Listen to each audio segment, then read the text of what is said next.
Hello, hello. Okay. Hi. Let me just put this down. So for those of you who don't know me, my name is Michael Coplin. I'm a assistant professor at the University of Minnesota. And today I was asked to talk a little bit about uh, sort of how machine learning is playing a role in multi-messenger astrophysics generally. Um, and so just a little about who I am.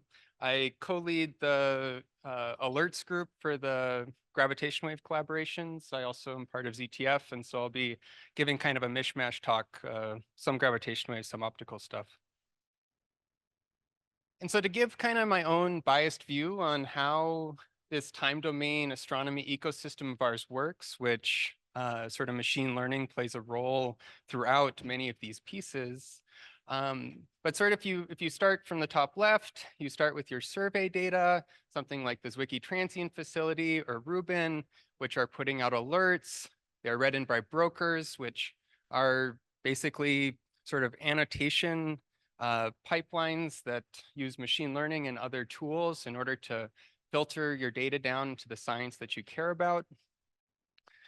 And then if you go to kind of the bottom left here, I include what I'm sort of calling these multi-messenger instruments. So LIGO, Virgo, Kagra, the gravitational wave detectors are one such, but high energy neutrinos from IceCube, we get gamma rays from Swift and Fermi and others. And these go into kind of these quote unquote multi-messenger brokers of sorts, things like the General Coordinates Network, something like SIMA, and these are the platforms by which you astronomer, ingest alerts from these instruments, and you come together in some kind of Marshall or some kind of platform to decide, how am I going to do my follow-up? So I'll be talking a little bit about one such platform briefly today. And these platforms then talk to follow-up observatories, LCO, NOR Lab, et cetera. They run your classification frameworks, MOSFET, NMA, et cetera, and then talk to you in the community.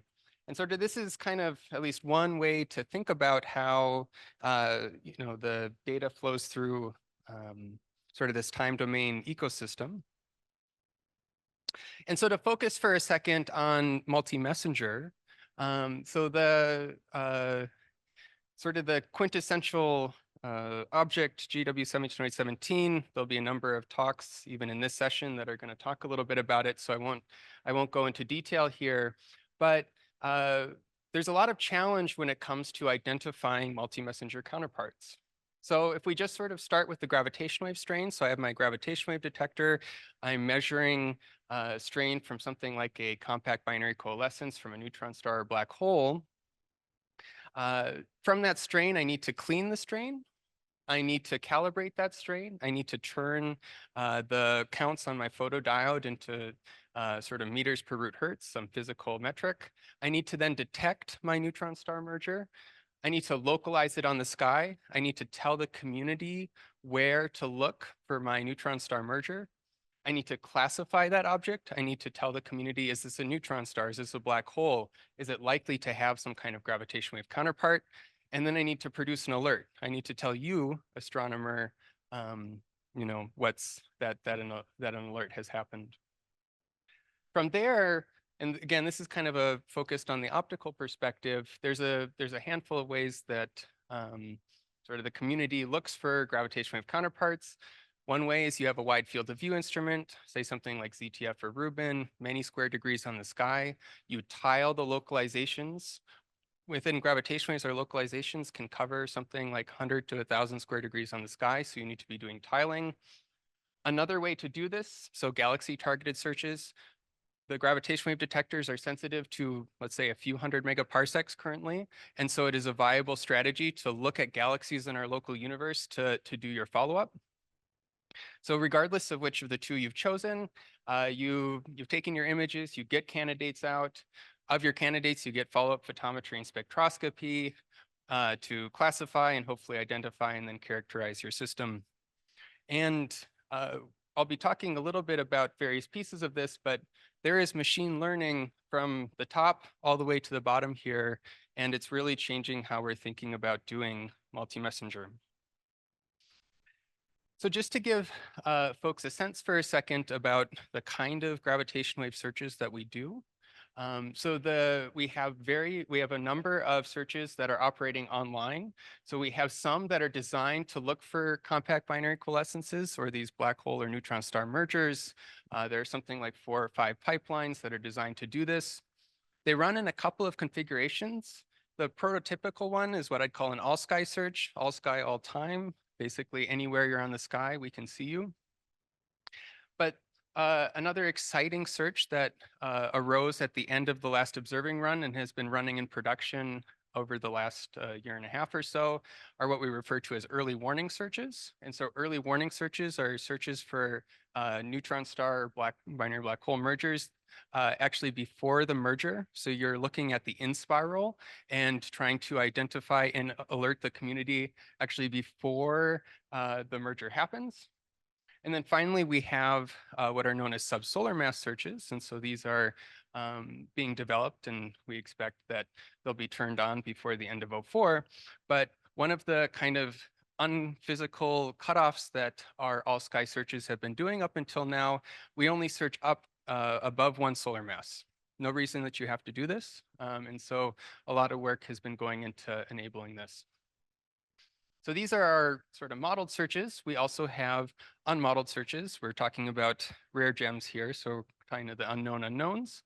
We have a handful of pipelines, including a dedicated machine learning pipeline, Emily, that attempts to do this. Typically, the way that these searches work is instead of taking some kind of template waveform like a neutron star merger, you're instead looking for excess power that's coherent between our detectors and alerting to the community anytime you have anything that looks coherent between, let's say, Hanford and Livingston. In addition, we run external coincidence searches. And so these are searches designed to be community facing. And so we, for example, Fermi, Swift, Agile, et cetera, puts out alerts to the community. We automatically ingest those and correlate those with our potentially subthreshold gravitational waves, and then re-release a sky map to the community in case we detect some kind of coincidence. Something like supernovae from SNOOS is another possibility here. And so these are all of the searches that are happening. And sort of as an annotation product, as I mentioned, we provide sky maps. We tell you where to look. We provide source classification. We tell you if it's a neutron star merger or not. As well as we run online Bayesian parameter estimation, which again, we'll talk about in a second, but provides updates to the very low latency, for example, sky maps and source properties, kind of giving you the quote unquote the right answer instead of the approximations we release online. And to give a sense of how fast we're currently doing this, and so a lot of the community really cares about, well, how fast can you tell me that I have a neutron star merger? I have a telescope. I want to be on sky as soon as possible to detect some kind of kilonova emission or whatever your favorite source is. And so right now, we have a median latency of something like 30 seconds. So it takes us a few seconds to calibrate our data. It takes us a few more seconds to send the data from the detectors to the computing center at Caltech. The pipelines currently take something like 10 to 15 seconds, these typical match filtering pipelines. And then we have a orchestrator and database that is GW Celer and GraceDB. So some of you interact with GraceDB to retrieve our alerts, our sky maps, et cetera. And that takes something like 8 seconds. And so if you add up these numbers, you'll reach something like 30 seconds. But to highlight for a second where machine learning is already starting to play a role, so I highlight a couple of graduate students here, Ethan Marks at MIT and Will Benoit, who's at the University of Minnesota in my group. And they've been applying machine learning to compact binary coalescence detection, in particular to try to make it faster. And so they have a system that is down to something like 3 seconds. So we've more than cut in half the data processing time it takes for a prototypical search. And using something like this, you could imagine getting to something like sub 10-second alerts if you were to, for example, put these alerts at the site. And so the point here is that machine learning is really starting to push us down into a true real-time analysis.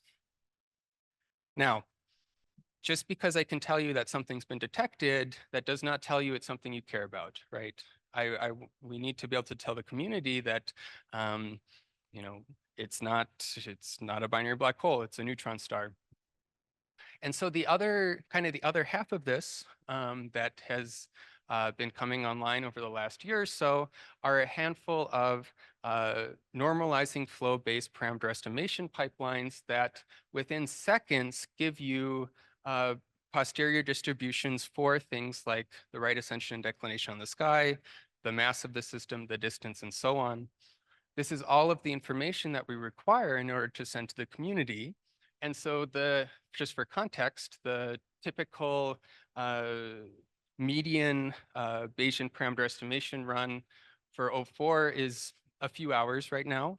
And the sampling time for these normalizing flow-based pipelines is a few seconds, right? And so we are literally speeding up our ability to tell the community by orders of magnitude where to look on the sky. Now, there's ongoing work here. This is typically done for binary black hole mergers. Of course, as transient astronomers, you might be interested in binary neutron stars, which tend to be a little bit more challenging just due to the fact that they're longer duration gravitational waveforms. But I would expect over the next year or so, the sort of production pipelines reach a point where they can cover the parameter space, and you can really imagine a sort of fully machine learning detection to parameter estimation pipeline, all enabling something like sub 10-second alerts. So since we're at the Rare Gems conference, all of this has mostly to do with these systems that we think we understand well, these neutron star black hole mergers. But of course, there are many more potential sources out there than just neutron stars. Things like neutron star glitches, supernovae, et cetera. Things for which we don't know the gravitational waveforms nearly as well. You can't write down the expressions from general relativity. Instead, you're using simulations to try to understand what the gravitational waves look like. And so in this case, there are now two different pipelines. Emily, which is developed out of Cardiff, it's a CNN-based search that runs in real time. It is not yet producing public alerts, but I fully expect it will be here in the next maybe month or so. There's also a pipeline that's been drawn from actually the high energy physics community that we've dubbed BWOC. It's a semi-supervised approach to gravitational wave anomaly detection. It uses autoencoders basically to try to separate out the signal parameter space between your sort of boring black holes and other things that you might be interested in. And again, this is starting to come online. And so this most recent observing run, this O4, is already being a place where machine learning is starting to have a big effect. And so I'll just come back now. So that's sort of my primer on what's going on in gravitational wave land. And so I'll talk a little bit now about how we search for things like neutron star mergers with ZTF. And so this is my good friend Igor Andreoni. Many of you know him. He's co-lead for TVS these days. And so if you were to ask Igor, how do I find something that's interesting in my alert stream? Well, he would ask, what do you think are the minimum ingredients to make a real-time classification based on your experience? So to answer that question, you need to think about two things. It's, of course, science case dependent. And in general, the more information is better, but this information comes at a cost. It can either take more time. For example, perhaps you need more and more of the light curve. And so it takes, literally more time. You have to wait longer in order to classify something, or it's somehow more expensive in terms of resources. That could be computational, but of course, that could also be in terms of follow-up.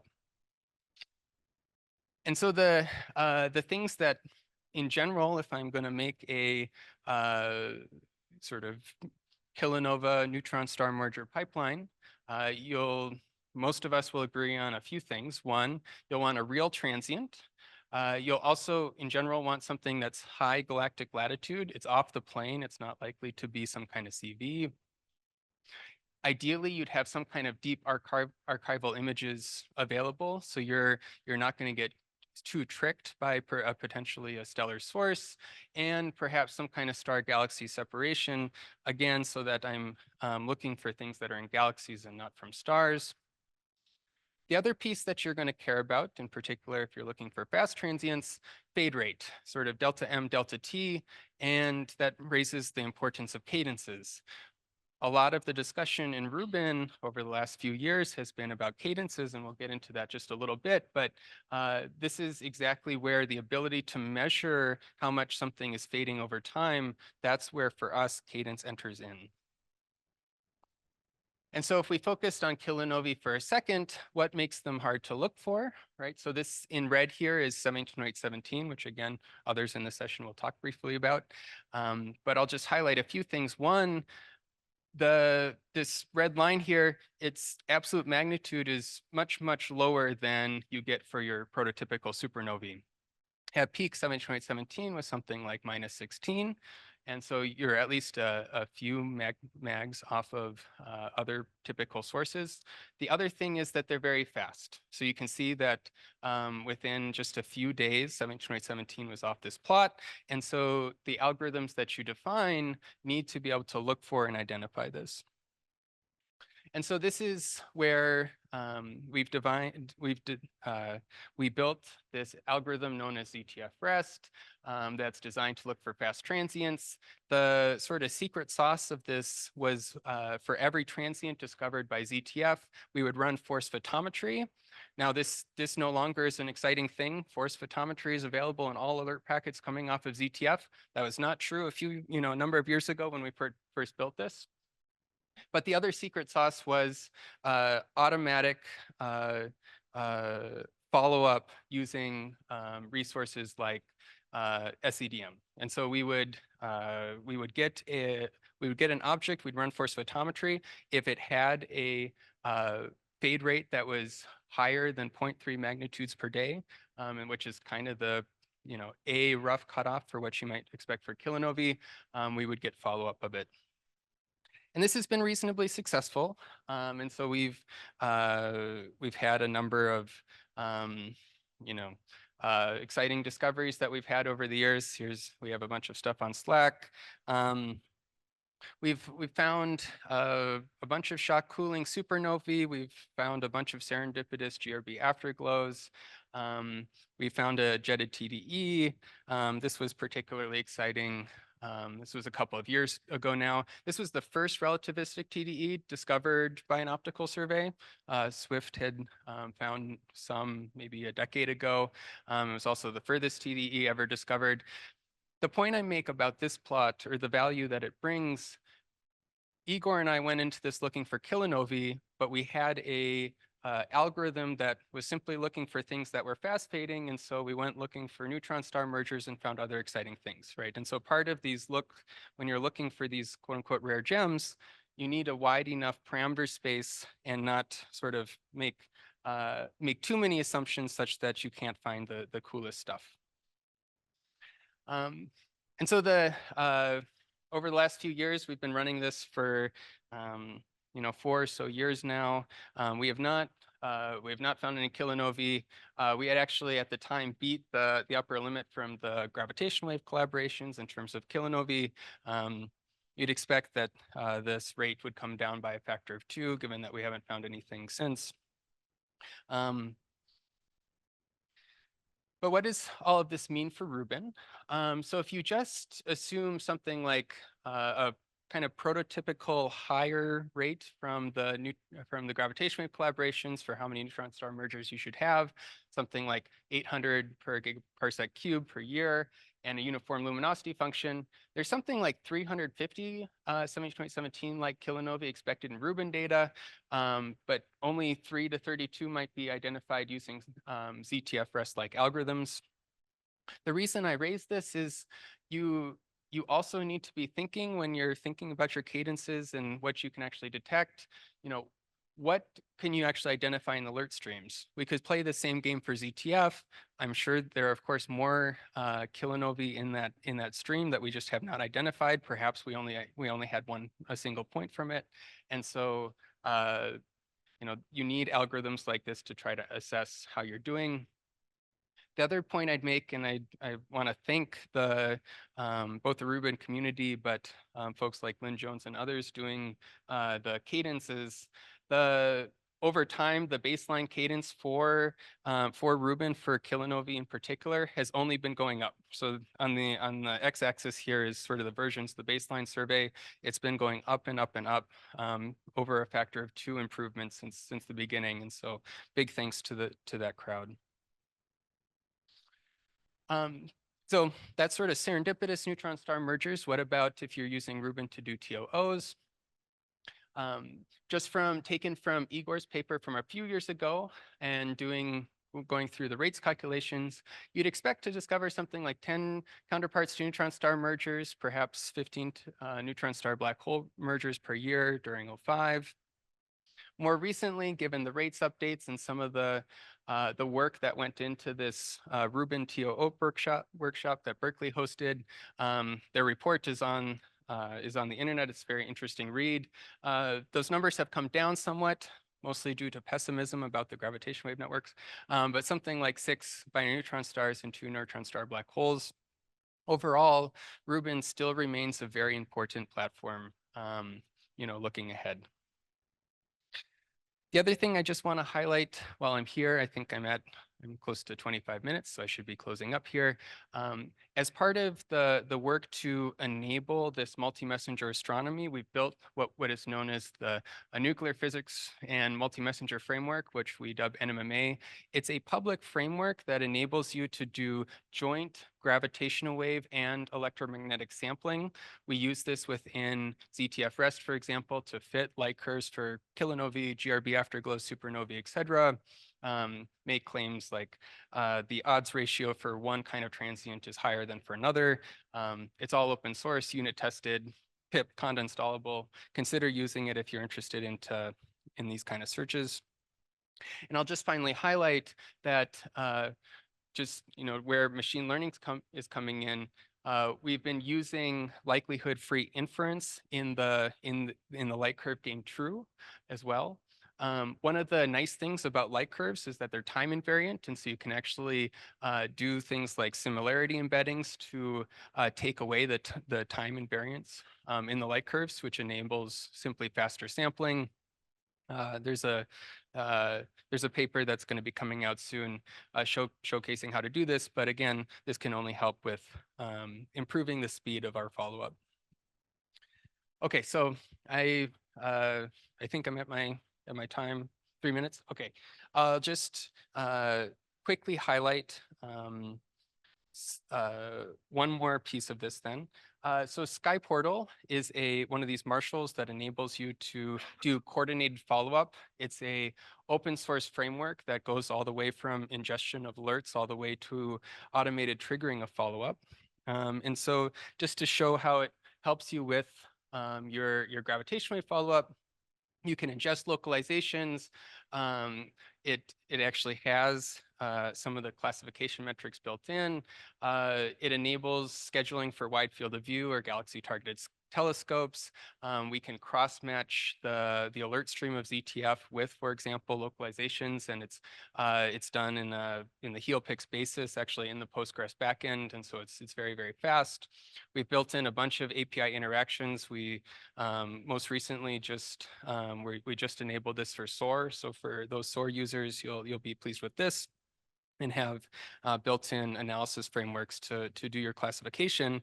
And just to talk about just one piece that this has really been game-changing for, we run what's known as the Bright Transient Survey with ZTF, where we're literally just interested in getting spectroscopy or classification for all of the bright, something like 18.5 or brighter transients in the ZTF alert stream. And for a number of years of the survey, the scanning of this alert stream was done manually.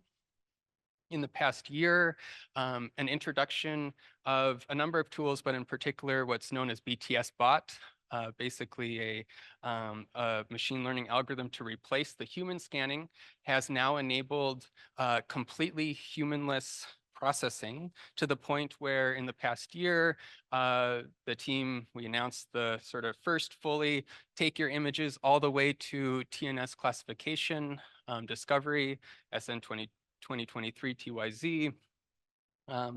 And just sort of up to, at this point, we're up to something like 70 fully automated classifications, 90% purity from BTSBot. And I'll highlight, so there's a graduate student, Nabil Rayam Tumula at Northwestern, and Teofil Jeju Dulaz, who's at Caltech. He's a computer scientist there. Nabil, when I asked him how complete it is, he just said, very, very complete. And so I just wanted to highlight what they've been doing because I really think that this is the future of time domain astronomy, and I'm out of time, and so I will stop here. Thank you.